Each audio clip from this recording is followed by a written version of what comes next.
Donc oui, je vous remercie. Comme vous le savez, le groupe Sonatel a placé la responsabilité sociétale d'entreprise comme une priorité. C'est la 5e priorité, au même titre que la satisfaction des clients ou la qualité du réseau, etc.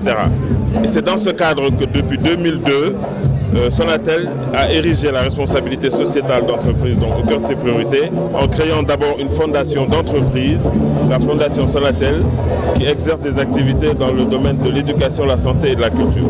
Et en 2005 déjà, Sonatel a publié son premier rapport RSE, au même titre que le rapport financier qui est publié et transmis à la bourse.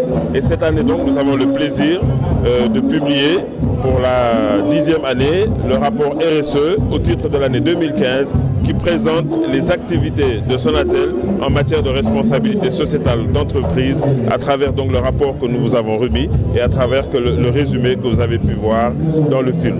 Juste pour préciser que la responsabilité sociétale d'entreprise est inscrite par une entreprise comme une démarche volontariste pour mettre en exergue les préoccupations sociales et environnementales de notre pays.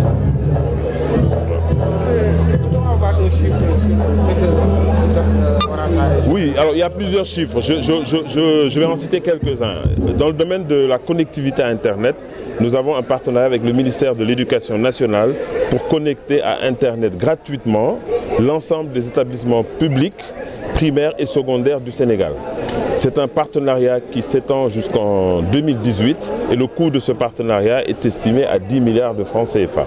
Dans le cadre des activités de mécénat, nous avons ce qu'on appelle le programme d'établissement d'infrastructures en milieu rural dans des zones très enclavées.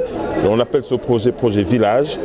Cette année 2015, donc l'année passée 2015, nous avons inauguré le premier projet village de la fondation Sonatel en relation avec la fondation du groupe Orange à Tchikat Wolof dans le département de Birkelane pour un coût d'environ 273 millions de francs CFA.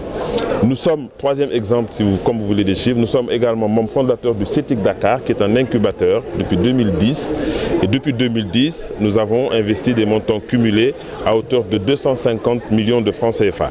Cette année nous allons encore aller plus loin dans ce partenariat puisque nous allons accompagner le CETIC à rénover ses sites et le partenariat de cette année, rien que cette année, va s'élever à 100 millions de francs CFA.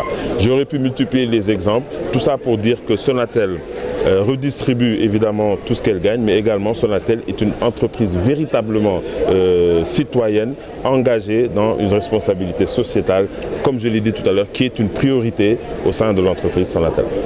Mais monsieur Meng, on va avoir une vue globale de ça. C'est plus de 10 milliards, moins de 20 milliards. Bon, est-ce qu'on va voir le chiffre à propos? Comme je l'ai dit, j'ai donné des exemples. Je vous ai dit que le contrat avec le partenariat avec le ministère de l'Éducation nationale s'élève à 10 milliards de francs CFA pour connecter à Internet gratuitement l'ensemble des établissements publics, primaires et secondaires.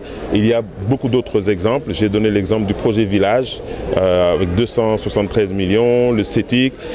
Et depuis la mise en place de cette politique RSE et la création de la fondation Sonatel, nous aurions pu aussi citer beaucoup d'autres réalisations telles qu'une IRM à l'hôpital de femmes d'un coût de 2 milliards, une quarantaine d'ambulances médicalisées offertes à travers plusieurs localités du pays pour un coût d'environ 1 milliard, etc., etc.